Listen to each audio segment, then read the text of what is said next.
2014, I got a phone call, and it's from Channel 4 here in the UK, and they were making a program called Fat Family Tree. Don't go there. But anyway, it was a talking head thing. They needed someone to come along and just say something about genetics of obesity, but like the kind of question that you might ask. But I ended up on screen maybe for less than 10 seconds, maybe like 7 or 8 seconds. Blah, blah, blah, blah. But then the next day, the BBC called me.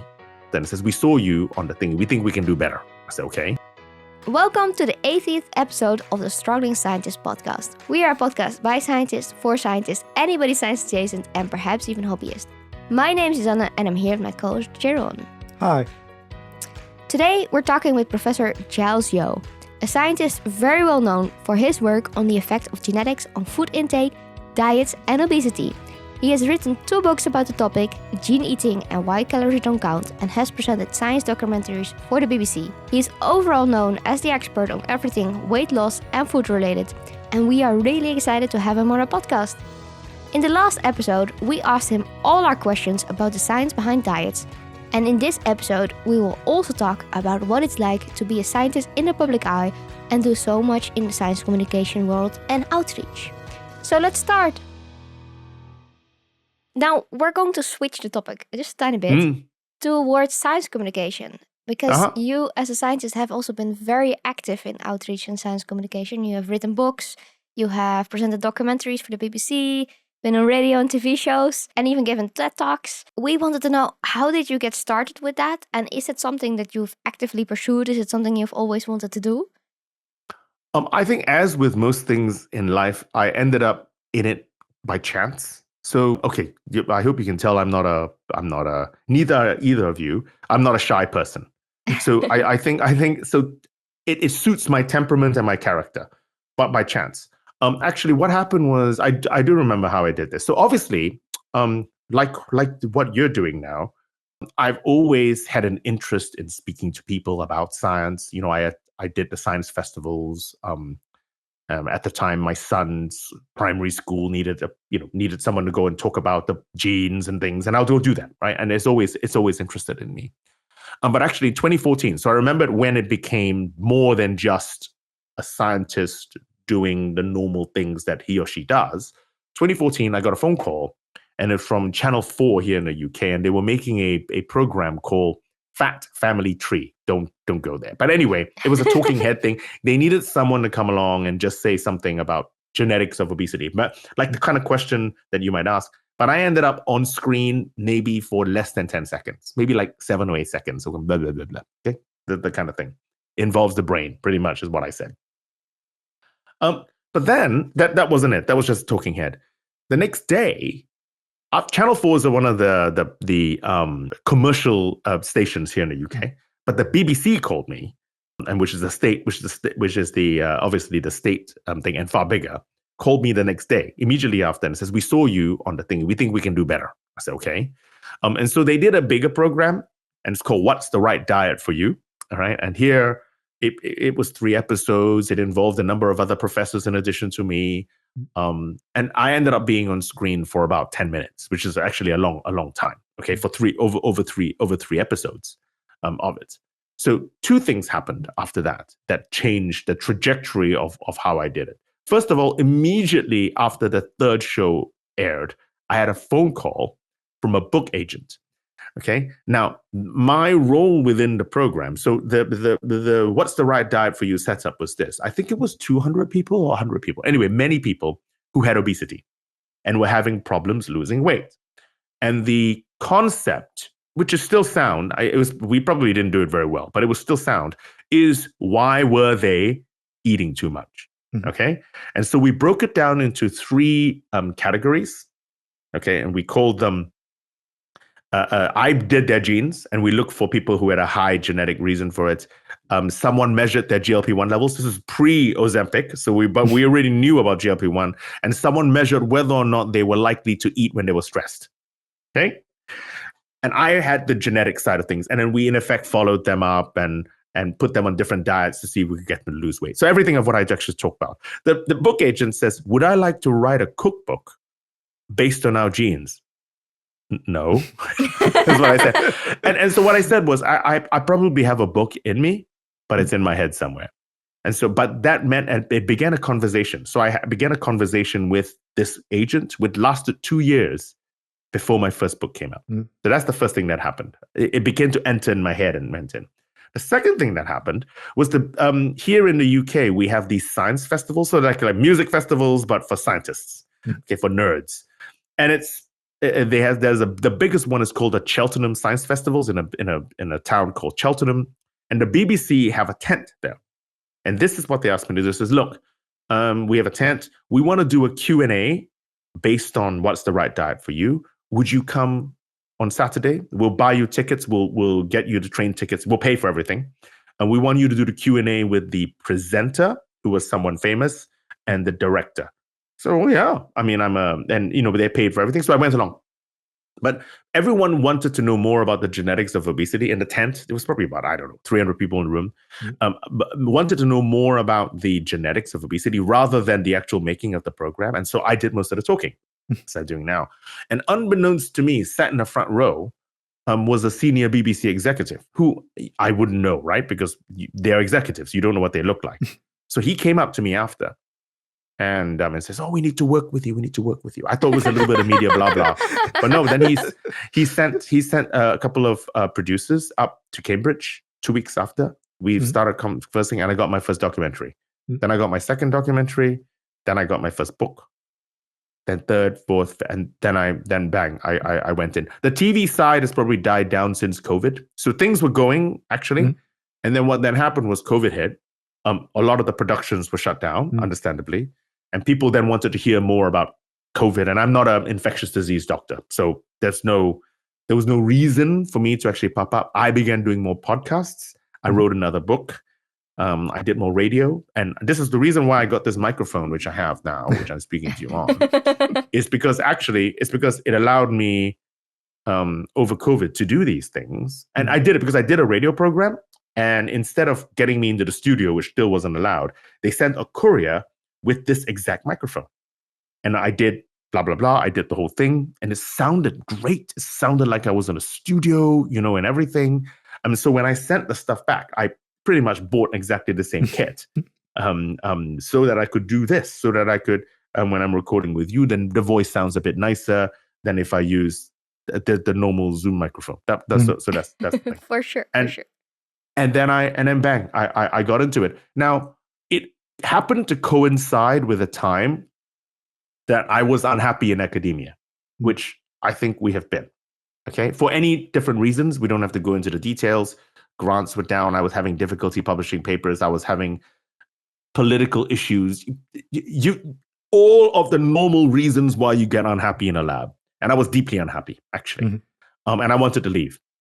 And so between 2014, 2015, 2016, suddenly what appeared to be a genuine plan B suddenly emerged. I was going, I'm not religious, but is God telling me something? Something here.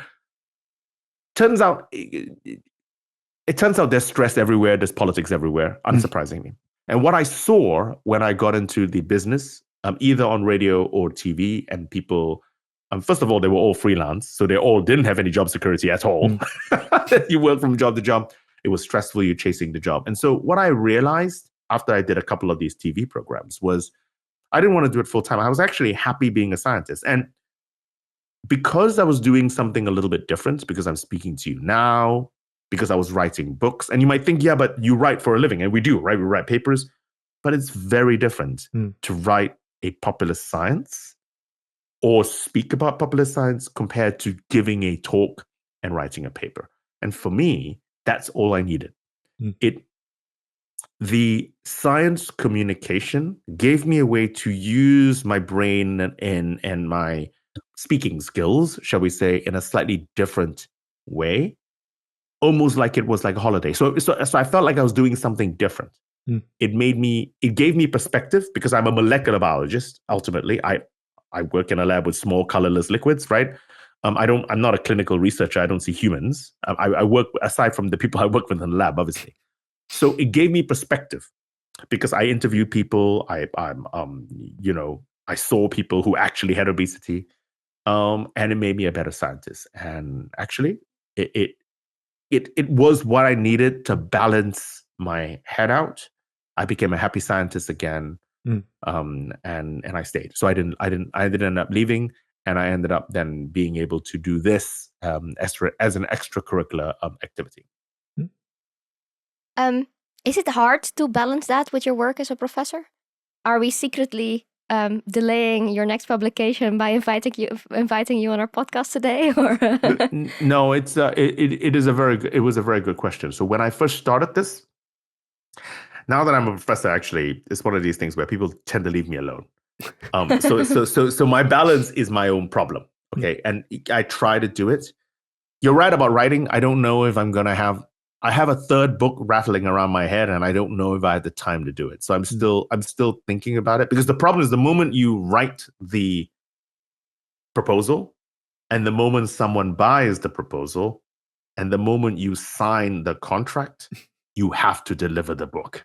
So I don't want to get to that stage until I know I can carve out time to do it. But actually, when I first started, and just the interesting thing, this was pre-COVID. I think post-COVID, people are becoming to be more, and I'm not even talking about society. I'm talking about my peers, my colleagues, have become, what COVID has shown us is that we have seen very good examples of science communication and also very bad examples of science communication. I think in our various countries, we have seen good and bad examples. And ultimately, what I think has crystallized in everyone's heads is that bad science communication kills people. It does. Now, in a pandemic, it kills people far quicker because of the way it works. Now, I study obesity, but bad science communication and nutrition will also kill people. Slower, but it will also kill people. And actually, this is probably true for nearly everything that we do biologically at any rate, where if we have bad science communication about arthritis, about this, about dementia, I think people die. And so people now leave me at see the value. But pre-COVID, a lot of people thought I was wasting my time, that it was a zero-sum game. Because if I was doing a podcast with you and having a conversation with you, then I wasn't in a lab either pipetting or writing a paper or supervising a student. It was a zero-sum game.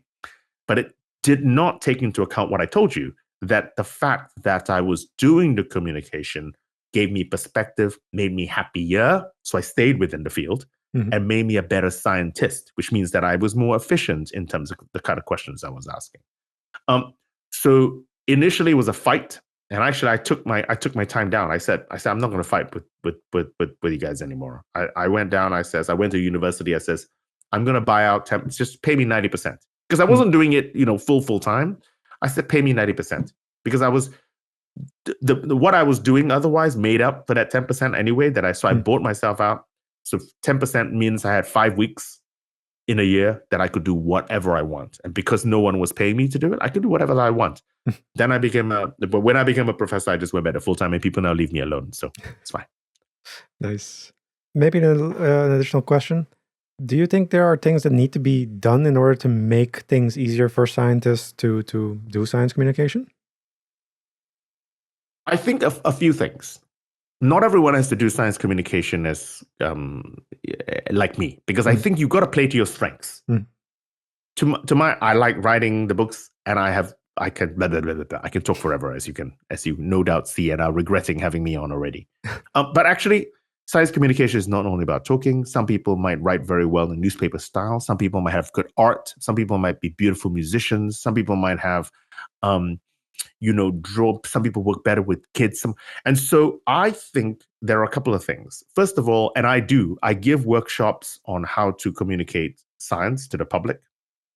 And I think that's what we've got to do. And I think we've got to hit the scientists young, ECRs, so students and postdocs, so that actually so that there are going to be people who find that they really enjoy doing it like me, and they can do slightly more. But to try and convince other people who are just very, very good and studious and very good scientists that they can do a little bit as well. But the advice here is, if what I've said floats your boat, if it's the kind of thing you like to do, I think you play to your strengths. Now, clearly you can develop your strengths. I'm not saying only do what you do. Some people, you can go learn something new. But I think it's a lot easier to start if you know you're a great artist. because you do, and you're doing it. Well, start by communicating your science through art. If you know you're a good singer, there are opportunities there. If you know, and that's what I would do. So I'd try and run workshops. By all means, go to attend the workshops. But science communication is not just speaking. It's not just doing it at a science festival. There are a million ways of doing it. Play to your strengths first, and then work your way through the system. Okay, perfect. What has been the most rewarding and sort of fun thing that has come out of doing scientific outreach for you? Rewarding and fun are two different things. Yes, Let me they tell you are. what. So let me tell you the most rewarding. Okay, oddly enough, this was early on actually, and not that I haven't found things rewarding since, but this is early on, which convinced me to stay within science communication. It's one of the things. It was in the What's the Right Diet for You. So that was the second program that I ended up making. And remember, I was looking after these, speaking to them and to these people with obesity that had a high genetic risk, because we actually did their polygenic risk score. And I remember this. I'll take this to the day that I die. And there was this guy who was probably late 50s, early 60s, large guy by definition. Mo was his name. I remember this, Maurice. So Mo, if it's called Mo. And he had found out that he had a high genetic risk of ending up with obesity. And I says, look, I'm really sorry. That you're fighting your biology. This is what I told him, right? The reason you're finding it so difficult is because you've got this high genetic risk, et cetera, et cetera. It's just, but there's no silver bullet. There's no magic bullet. We still need to find a way for you to eat less. This is what I told him. I said, so I'm sorry, I can't help you anymore with anything magic. He says, no, you've already helped me. I says, how have I already helped you? He says, because look, you look at me. This is what he said. You look at me. I can guarantee you, I've been large since I was a kid, and people have always made fun of me. And he could say I've got thick skin now, but I've been called everything you might imagine that I've been called, and I can imagine what he's been called. And I've always thought that the reason I find it difficult is because I am weak-willed. I don't have the strength. I am. I don't have the willpower to be able to eat healthier, blah, blah, blah. And now, based on what you've told me, that the reason it's more difficult is because I'm fighting my biology. And this is what I did tell them. And he says, which means that the reason I'm finding it hard is not because I'm bad, but because my biology is making it more hard. He says, you don't understand how much better that's going to make for me, to try and be able to follow. And says, well, okay, it is hard. Because it's hard. It's hard not because I'm bad. It's hard because of my biology. So maybe I need to try other things. So that conversation, it was only a 5-minute conversation at the end of a day, one day. And I left home. I left the set and I was going, I said, I'm going to remember that forever because it was something I said. I wasn't trying to be profound. I was just saying it was his interpretation, I think, of that. And to me, that was probably one of the most rewarding days through science communication. That sounds very awesome. Yes. I think you have already answered this question a little bit, but for any early career researchers who also love to get into science communication, do you have any tips how they can best get started with it? I mean, you have to start small, and you have to bide your luck, because ultimately, like I said, it was by chance. All right, that someone was, but a lot of the early career researchers that are listening, look, you guys are PhD students in major institutions in the world and what have you. And so what's going to happen one day, okay, is wherever you are, wherever you end up in whatever university or company or particularly I think within academia, in your hometown or home city, there will be some new finding that actually sits within your realm of expertise. So for me, a new obesity gene has been identified or something, okay? For you, it could be anything else. They're going to look up for the local expert in topic, whatever the topic is.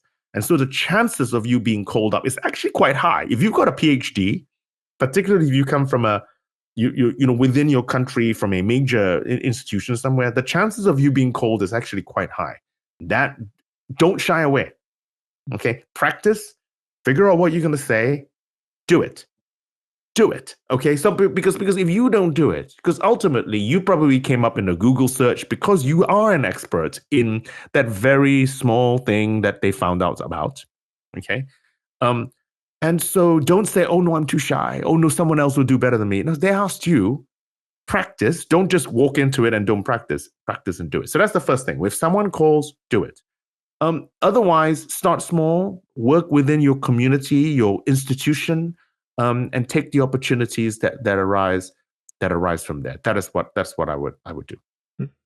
Okay, great. Well, thank you so much for being on our podcast today. We learned a lot about brains, food, genes, and even in the second part, a little bit about science communication. And we loved having you as a podcast guest. No, thank you so much for having me, guys. If people would like to find you or follow you, where can they best do so?